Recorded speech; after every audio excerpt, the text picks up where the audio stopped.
Howdy everybody, welcome back.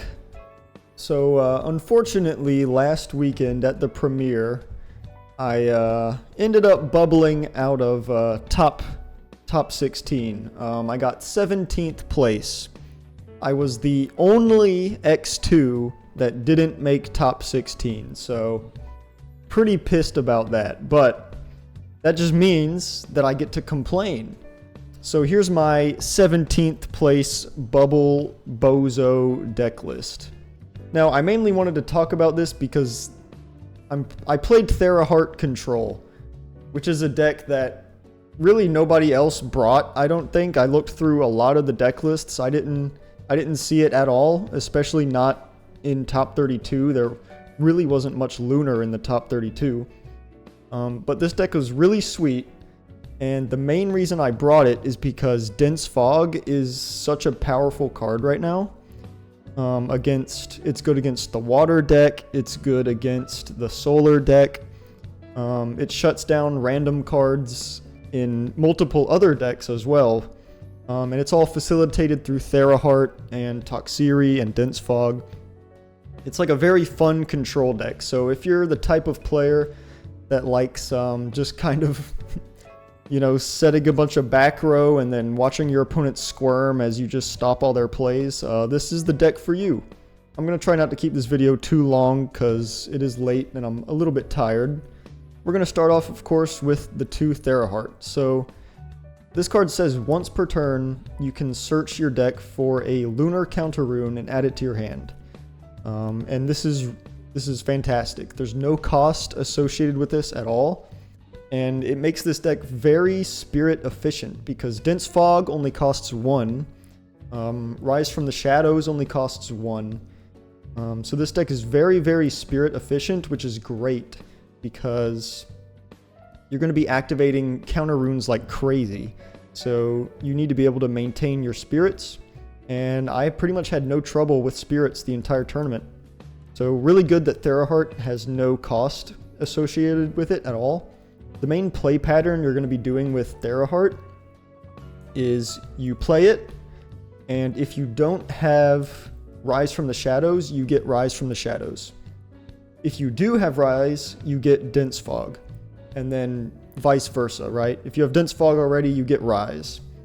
And it makes it so that this card is extremely annoying to deal with, because if they kill it, then you Rise, bring it back, and then on your turn, you just set another Rise, and now they have to out it again. And if they don't out it again, you just set a Dense Fog, so now they have to deal with a Dense Fog and a Rise. So this card gets out of hand really fast. The only problem is that you have to hard ascend it, and Elestrals is now at the pace of play where hard ascending can be a little difficult. But luckily, because of cards like Rise from the Shadows, it's not that hard to just make sure a guy stays alive.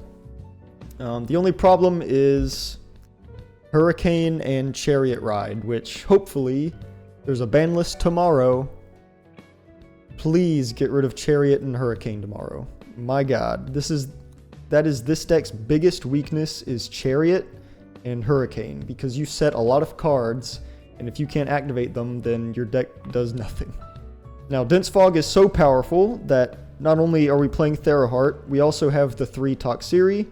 Toxiri searches Dense Fog on cast, and not just on normal cast. It also searches on special cast.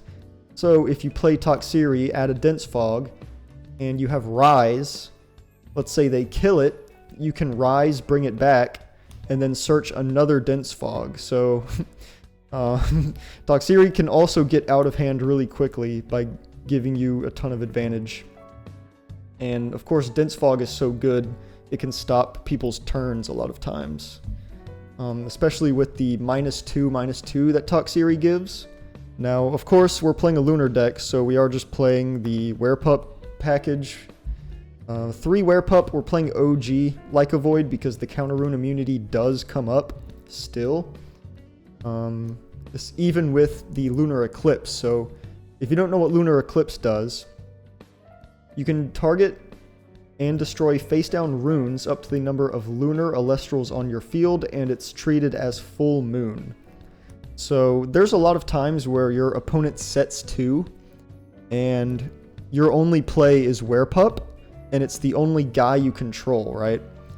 So in scenarios like that, you can play Werepup, add the Eclipse. Eclipse pops one of the back row, but then they're still going to have a second one. Which is why I prefer this Like a Void, because it guarantees that you clear something just for this turn, right? Because if you pop like a Madness or a Tsunami, and then the other set is a shield, you need to be able to dodge that shield with the counter rune immunity. So even though the new Like a Void is a 6/5, which is way better stats, the counter immunity still comes up, even though this deck now has back row removal. And then next is just 2 Specteris, just a good beater. This card is still really strong. It's pretty good against the Magneros stuff because it suppresses them so that they're no longer 5s. It comes up against the OG Lakagon because you suppress it and it goes down to 2 attack. It can be good against Nebuleo because it reduces its attack to like whatever, 2 or 3, whatever it has. Specteris is still a really powerful card. I put this in my deck at the last minute and I'm so glad I did because this card is crazy. It also combines really well with Toxiri. So if you just have a random Toxiri on board, anything that Specteris attacks and suppresses gets -2/-2. So it makes Specteris functionally a 7 attacker, which is crazy. And that did come up a few times, and it was awesome. And then finally, we have the 2 Fawnlet to search either our Therahart or Artemis. Now, Artemis isn't super useful in this deck, but I do play 1 just as a extra way, or an extra thing to search. It is useful in the side, because my sideboard is designed exclusively to not auto-lose to the Lunar Mirror Match. And then we have the Earth package, 2 Cyprong, 3 Cyanectar, and I played Dionysus. Cyanectar was crazy. This card is really good. I'm going to be putting this card in like every deck from now on. These 3, on the other hand, were fucking useless all day. These cards never fucking did anything all day. Cyprong would either get like Gorgons, which is fine, I guess. It eats a Gorgons. Or it would get Pandora's Boxed so that you don't add Dionysus. And if you don't add Dionysus off of Cyprong, Cyprong is a vanilla 4/4 that does nothing.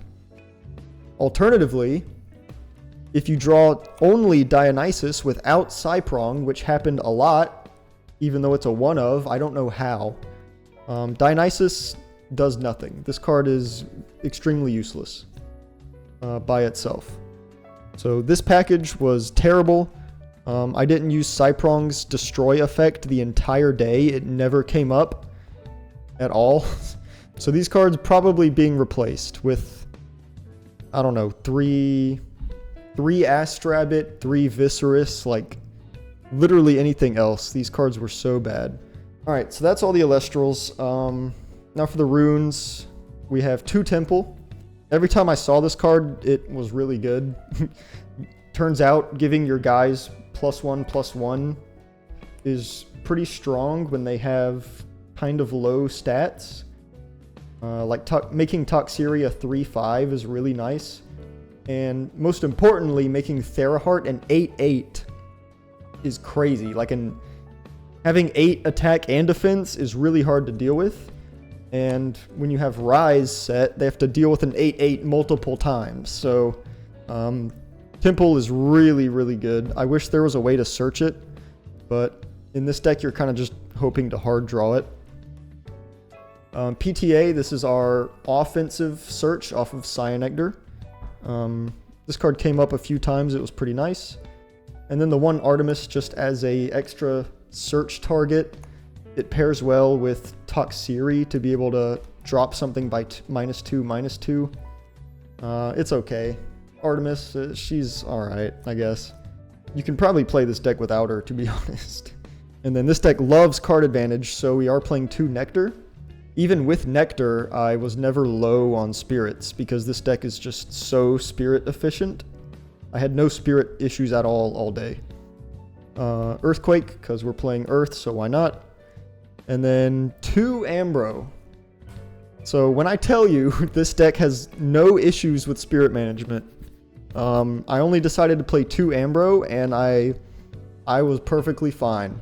There was never a game where I was like, damn, I need Ambro right now or I lose. The current format is you build a board, and you know, having more spirits doesn't mean you can crack your opponent's board, right? That's not how it works.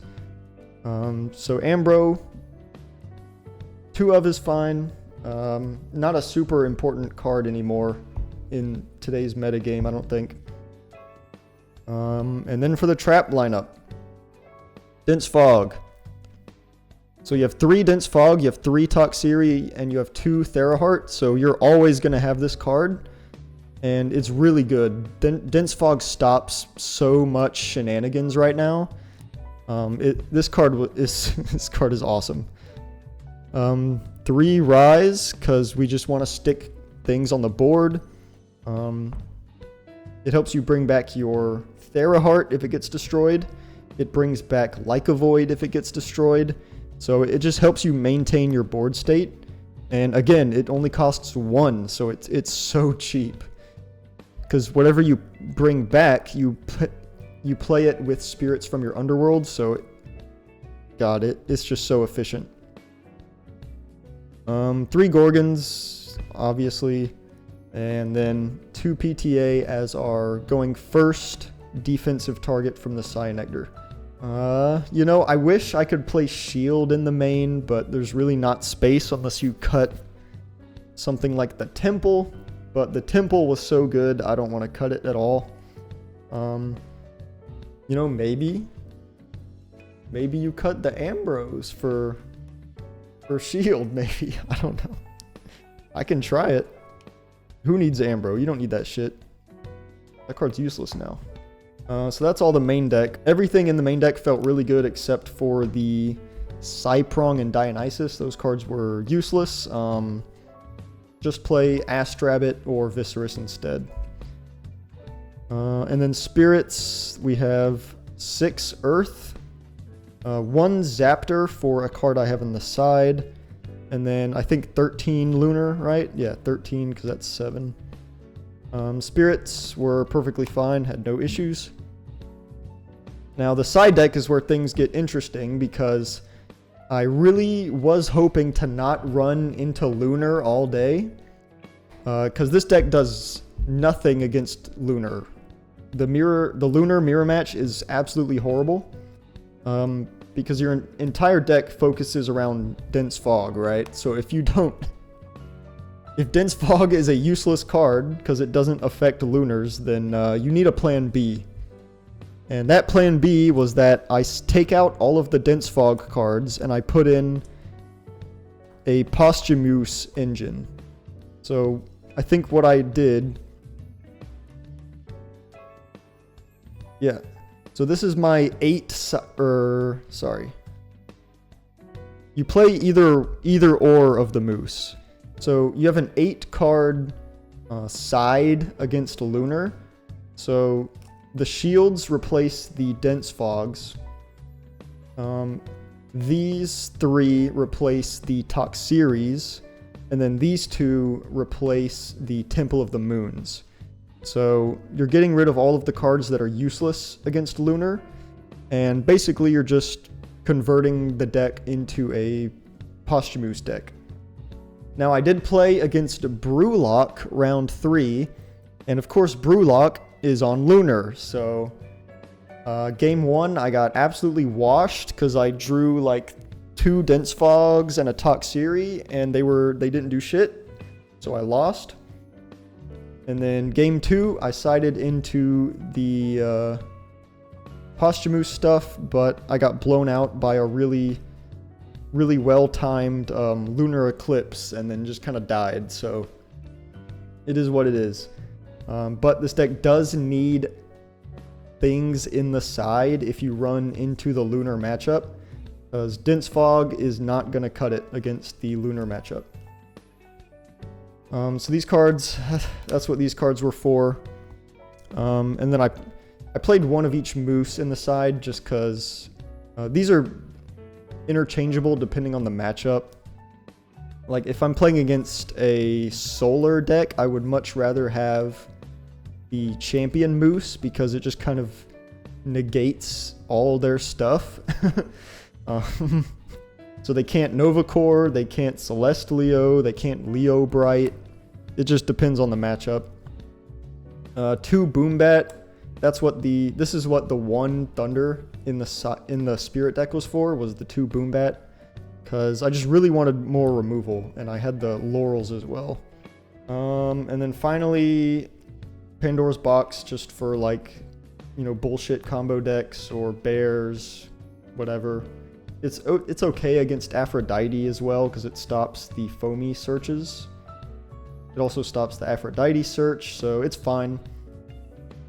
It didn't come in that much. I didn't play against bears at all, but I did play against 2 Aphrodite, so it did come up in the Aphrodite matchup. But yeah, that's my Therahart control list / Dense Fog control list, whatever you want to call it. I don't want to call it Dense Fog control because I'm not playing Night Venom. Maybe you play Night Venom in the side instead of like the Posthumous stuff as a way to deal with the lunar matchup, but I'm not really sure about that yet. I haven't tested it at all. But yeah, it's mainly Therahart control because you want to get this out and then just keep setting back row every turn and then, you know, grind your opponent into the sun. That's my 17th place Bubble Bozo deck list. I went 5-2, but you know, couldn't clinch it out in that top 16. I was 1 place away. We'll get them next time. All right, see ya.